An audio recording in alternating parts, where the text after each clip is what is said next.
Hello, hello, hey, sweet people. Welcome to another episode of Inglês no Rádio. My name is Foster. As always, I am here with Alexia. Hello, Foster. Hey, Alexia. How are you doing today? Happy January! I'm gonna say that for the first episode, so get used to it. Okay. Happy January 2021. Yeah.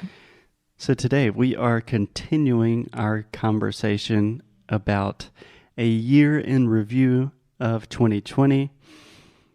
And this is part 3. Is that correct? I think so. Okay, this is part 3. So in the last episode, we stopped kind of at the moment that we realized, okay, I'm in the US, Alexia's in Portugal. Portugal's going into a pretty severe lockdown. Yeah. And we don't know when we are going to be able to see each other again. Yeah. So I would say that April was the worst month for me. Mm-hmm. It was full lockdown. We couldn't go anywhere besides the supermarket, drugstore, or a walk, like they call it here, caminhada higiênica, which is very weird. A hygienic walk. Yeah. So, for example, if you have a pet, a dog, you could go outside with the dog, but you couldn't walk more than a kilometer away of your house. Yeah. And the same as away from your house. Sorry. Yeah. And the same for example, my dad, if he wanted to go outside and walk because he needs...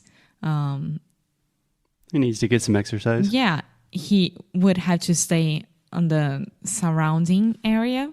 Mm-hmm. In the surrounding area. And it was a time that we didn't know much. We still don't know much about the virus, but that time we had no idea. So I would go to the supermarket with gloves, masks, and I would come back home. I wouldn't even hug my dad. I would go directly straight to take a shower, put my clothes in the washing machine, and all of that. Yeah. I still don't think if we have that much information about exactly how the virus travels and is spread. But I was reading something the other day that the idea of COVID-19 living on surfaces for a long period of time, that's kind of not a big deal. Yeah, exactly. But back then, how would you translate back then? Naquele tempo, naquele momento, durante aquele tempo. Yeah, that's a great phrase in English. Back then. Back then. Naquele tempo. Yeah. So I would do all of that, and I wouldn't let my dad go anywhere besides his walks, because I was like, okay, if he gets there, that I don't know what I would do. I'm all alone here. I have no idea how it would be.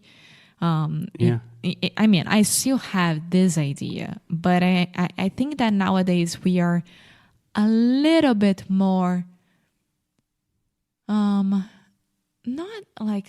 com segurança, but a little bit more aware of things. Yeah, I think we have more information, more experience dealing with this virus. Yeah.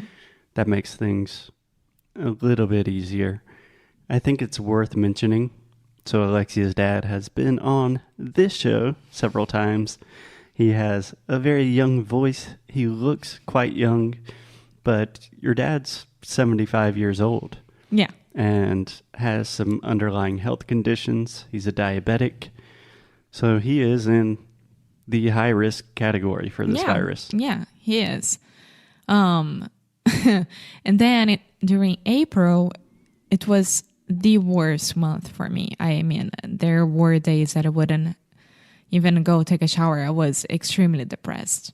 Extremely depressed. Yeah. And can I say, I don't even think I completely realized this.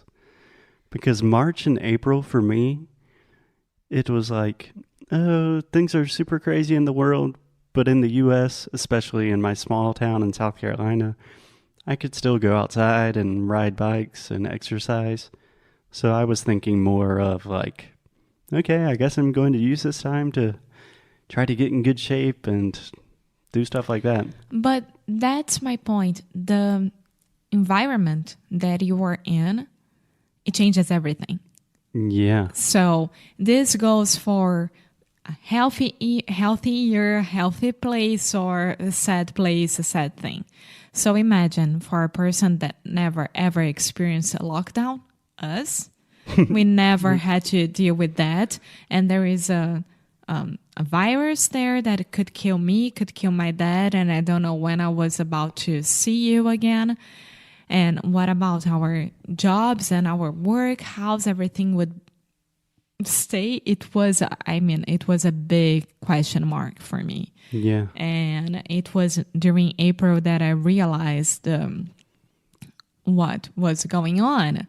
And I would talk to my therapist like, Cristina, what's going on? And she was like, Alexia, we don't know. So when my therapist said, we don't know, I was like, but you were supposed to give me the answers. That's what I pay you for. Yes. Yeah. It's good to know now. It breaks my heart, but for me, this period really started in May and June. Like when I read my journals, May, June, July, those were really difficult and dark months for me. But I think that started for you earlier, and I don't think I totally recognized that. Yeah, it started for me earlier. May, it was a pretty dark month for me as well because, it was a 5-year anniversary of my mom's death. My mom's death, yeah. Yeah.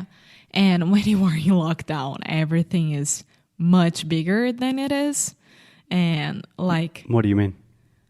All your feelings are... Yeah.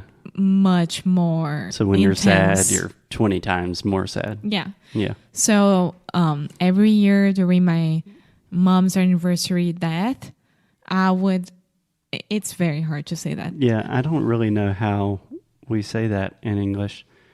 I think we would say like, my mom died 5 years ago today.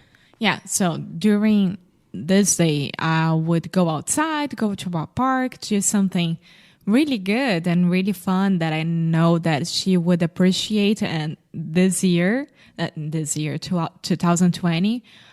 Last year. Yeah. That shitty year. I couldn't. I had to stay inside.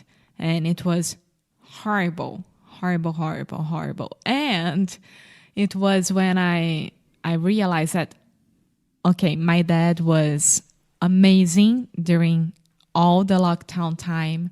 He helped so much. He helped building furniture and doing stuff and helped me to get some plants.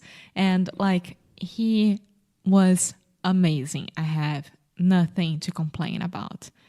And then during May, I decided to start the extreme makeover of this apartment. I think that's when I recognized, okay, Alexia's having a difficult time.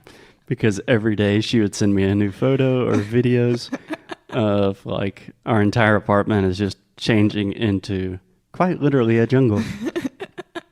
Yes. And I think it was when Portugal businesses decided to all go online. So it was so easy to get plants online and everything that it wasn't before. You could say Portuguese businesses or businesses in Portugal. Yeah. Yeah. Yeah. Okay, so in that time, kind of April, let's see. April, it was your mom's birthday. Yeah, which was really difficult. That was her first birthday without her dad. But it was still kind of in that phase of, we don't know what's going on. And I'm a person that really, really appreciates and likes to have time for myself. Mm-hmm. So all of a sudden I had like 24 hours a day living with my parents in the same bedroom where I went to high school and elementary school and everything. But I had like some guitars there and instruments and a lot of time for myself. So it still wasn't that difficult yet. I think it started getting really difficult when I recognized, I don't know when I'm going to see Alexia again. Yeah. I don't know if it's going to be this year, next year. And you were in the middle of the residency process. Yeah. So we started. We never talked about this. We haven't talked about this on the air? Never, ever. Oh, my goodness. Okay. So, you guys remember when we went to DC in 2019, the end of the year of 2019? It was because Foster was starting his residency process to become a Portuguese resident. Yeah. So, long story short, we started this process. I think we really started it in October of 2019. Mm-hmm. And then if I'm not mistaken, November of 2020, I officially became a Portuguese resident. Yes. So it took a very, very long time, but that was a huge pain in the ass because we were working on this process for a long time. It's super bureaucratic. It cost a lot of money, very stressful. And then COVID happened. And all of the embassies and consulates just shut down. Yes, and they denied your application, remember? In the middle of everything, we got the news that Foster got denied his residency application. And then it hit us in a different way because okay, now he really can't come to Portugal. Yeah. He won't be able to come to Portugal at all. And then I was like, no, Foster, wait a second. Let's see how it is. Let's talk to the Portuguese embassy in DC because we need to understand why it got denied so we can fix that. Yeah. So there were a lot of ups and downs. I had completely forgotten about this part of this year. So much happened in 2020, most of it bad, but there were some good points. But I forgot that we have not talked about this entire process of residency and becoming a resident of a new country. It's a crazy process. I look forward to sharing that story with you guys. And I think that's a good place to start tomorrow. Okay, perfect. Okay, guys. Thank you, as always, for following us on this crazy journey. We hope that it brings you a little bit of comfort, a little bit of escape, perhaps, from the reality, the difficult reality of just the nature of life nowadays. Anyways, as always, keep up the good fight. And lose well. Bye. Talk to you guys tomorrow.